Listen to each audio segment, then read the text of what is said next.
As luck would have it, I was the only one that day that didn't see the creature. And it wouldn't be the only time that that happened to me. While I caught the following on camera for a substantial amount of time, I never looked up. I never saw it with the naked eye. However, to be fair about it, I'm not entirely sure that I would have seen it. See, I think that what I caught on camera may very well have fallen into the infrared radiation spectrum. Now, let me show you something. A standard home remote control. Today's cameras can pick up the infrared spectrum. If I activate this remote and look at it, I can't see anything, but the camera can. Effective. That's a purposeful. Is that a jet? See that? Okay.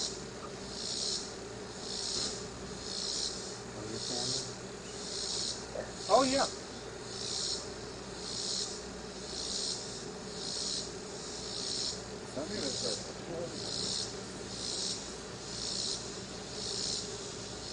Holy shit.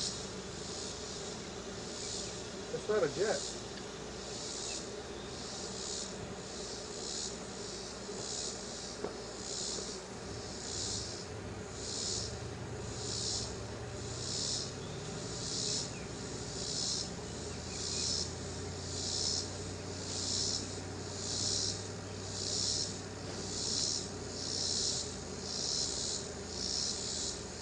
Still there.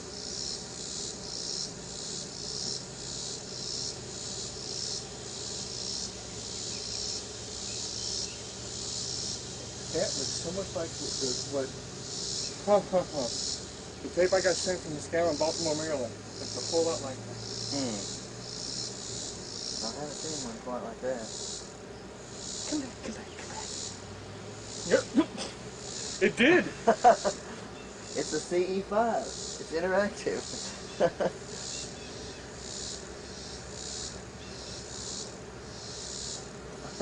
Dan! Come back. It's back.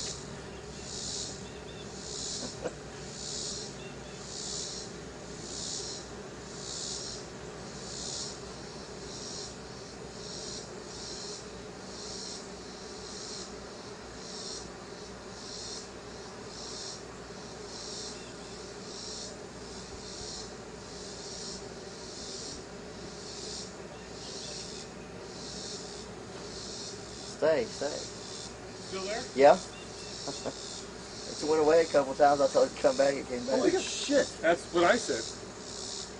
What is that? That's on my camera. I'm going to switch to Tony real quick and see if...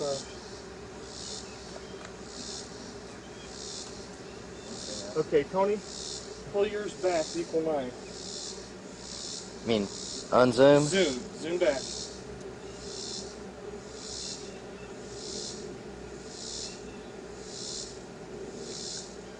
How far? I'm all the way zoomed back now. Okay, I've got... Okay. This is good, this is good. Roll that goddamn camera. Roll up. The UFO isn't inclined to hold up. It might.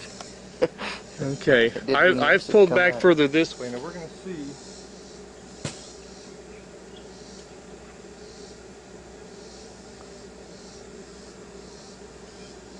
Not seeing nothing when you pull back. Okay, this is very interesting. I'm zoomed back out. Just roll. Just go. Okay, tally lights on. Excitement. We just got something on my camera over there, and I pulled back, and it doesn't seem to be there right now. I'm going to zoom in. Let's look over there at the monitor. I'm going to zoom back in about where I was, which is right about there, and let's see if it comes back. It's there. Oh, there it is. Yeah. Where? Right here. Get close. Maybe you get a little closer. And it's moving around. Maybe anyway I can maybe block some of the glare with my body here. Will that help? You see that, Dan? Mm-hmm. Okay. Now, it's very important. About a month ago, I got a videotape from a woman in Baltimore, Maryland. Lisa, her name is. She videotaped around midnight off of her back deck towards the Bay Area, and this is very similar to what she got on it in the length, the shape, the Whoa. anyway, very, very similar.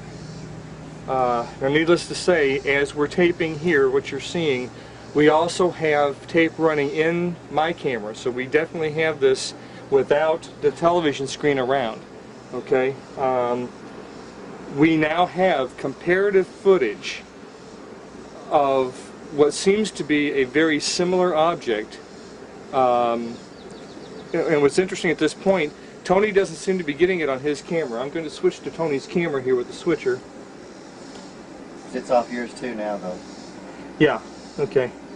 But before, when we saw it on this monitor, on my camera, I went to Tony's. He was zoomed in quite a bit. I asked him to zoom back, and we've got the soundtrack on my camera as well, to kind of match about the same framing off the edge of the roof of the house here. He zoomed back. We could not see it on his camera. I went back via the switcher to my camera, and it was there. Now, an interesting thing that happened, and maybe it was coincidence, maybe not. It went off the screen, and I was standing over there by Tony. I said, "Come back," and it instantly came back into the picture. Come back, come back, come back. Yep, it did. And Tony exclaimed, "What did you say it And called?" then when you went into the house to get Dan, Uh-huh. it went away again, and I said, "Come back." It also came back again. Okay, and you called that CE what? CE5. There's a book by the NASA scientists, Close Encounters of the Fifth Kind, which is referring to any kind of interactive element that UFOs have. In other words, if you flash your flashlight at it, it flashes back, or you motion for it to come and it comes, stuff like that. Okay, now, correct me, Tony, we now have clouds. Are you still rolling, Dan? Yes. Still rolling. We now have clouds. So we're back to that issue of there being clouds there and this object not being seen. There it is. It's back. Oh, guess what? We got Clouds just went by, we got clouds. and then it just disappeared. It just disappeared. Okay. Interesting.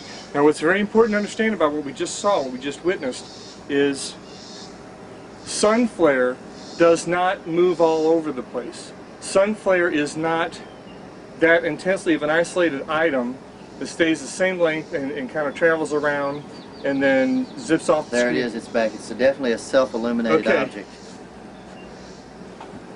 Yeah, and there it is. Okay, we have clouds behind it.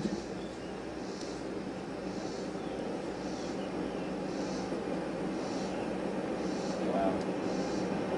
Can't tell if it's actually... Okay, well, whatever that was that went by went in front of it. Yeah. Now it's disappearing. It's disappearing into the clouds. Okay, I'm going to switch over to Tony's camera real quick to see if we're getting any. There it is. Now, I'm not on Tony's camera. This is Tony's camera. We got too much glare. Can you do anything to turn that Let me glare make down? sure the shutter speed is up to par. We got totally white screen on yours. I'm going back to mine. Okay, whatever that was is not there. But again, emphasizing that this is the same type of object that Lisa from Baltimore, Maryland sent me. That, in fact, the person behind the camera now, Dan Cooper, and I did an interview with Stanton T. Friedman about 2 weeks ago. And I handed him off a copy of the tape that Lisa sent me because he was fascinated. He couldn't figure out what it was. Stanton T. Friedman, nuclear physicist, been into the UFO research, as I understand it, since 1958. But he was fascinated by that object. If he's fascinated by that, he's going to be doubly fascinated by this.